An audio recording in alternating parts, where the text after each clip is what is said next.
Graça e paz. Hoje nós vamos conhecer a teologia islâmica,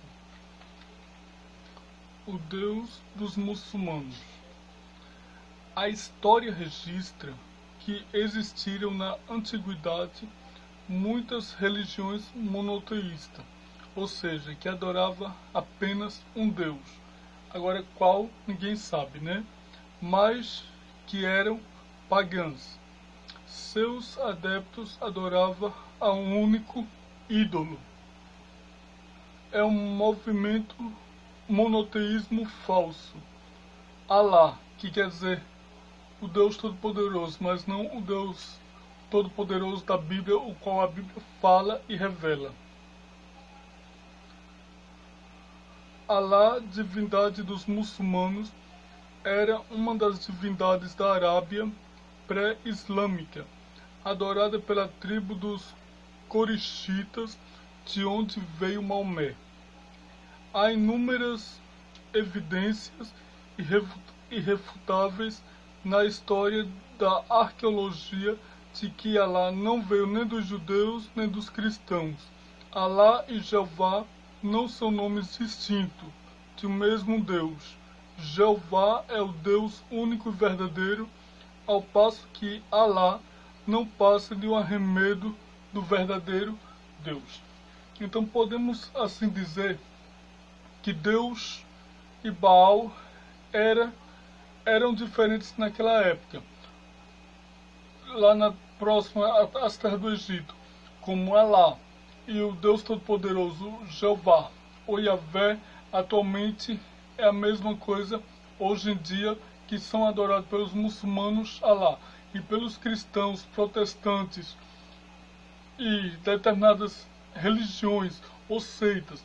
Eles adoram na realidade Jeová e dizem que Jesus não veio ainda, tipo os judeus. O conceito da Trindade no Alcorão.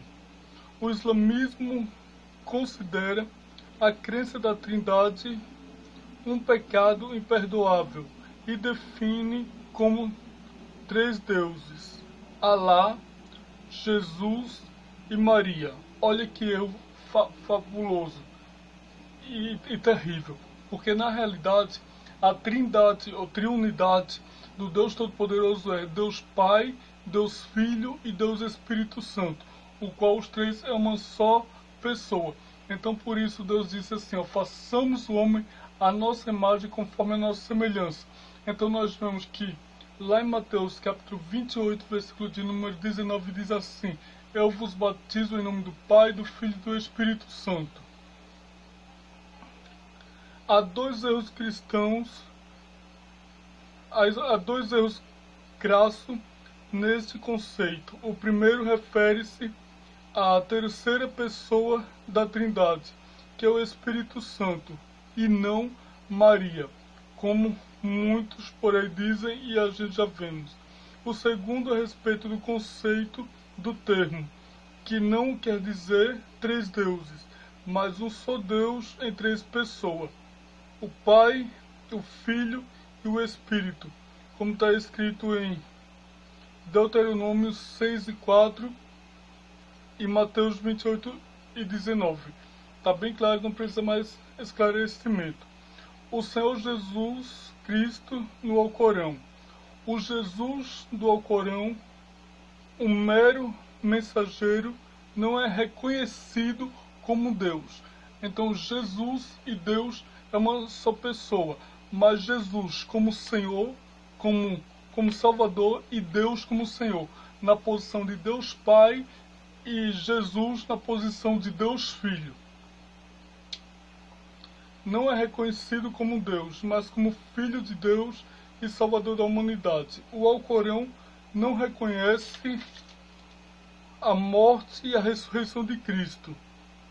Eles desconhecem Jesus. É tipo os judeus que não crê que Jesus veio em carne e nem tampouco crê que Jesus veio à terra.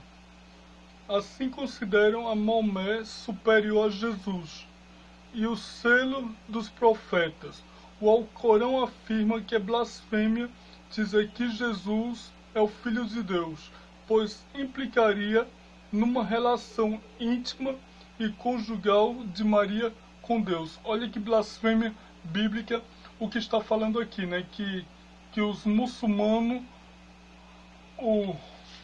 os islamismo, ele fala, né?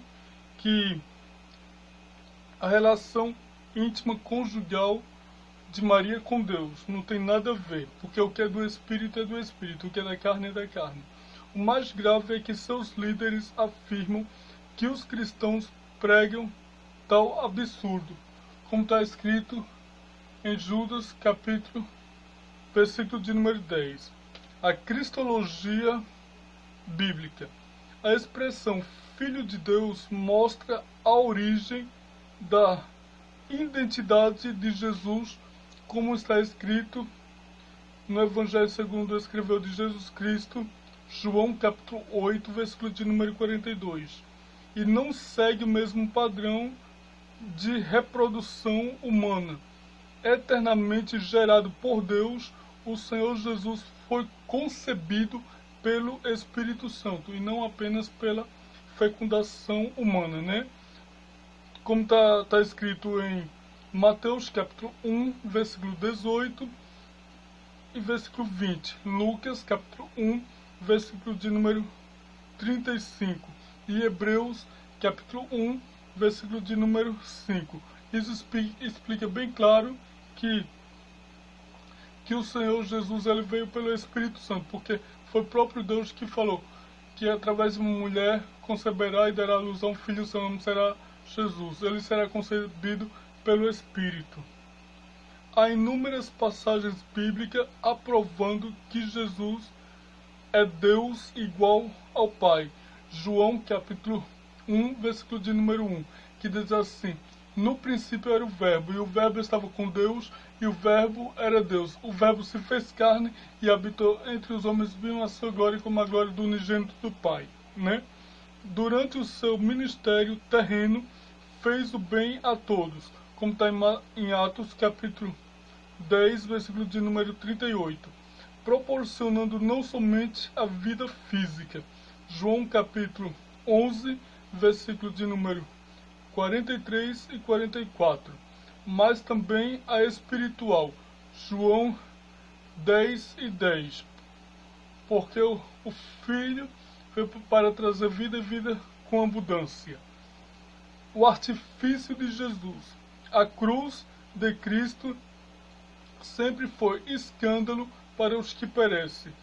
Primeira carta aos Coríntios, capítulo de número 1, versículo de número 23.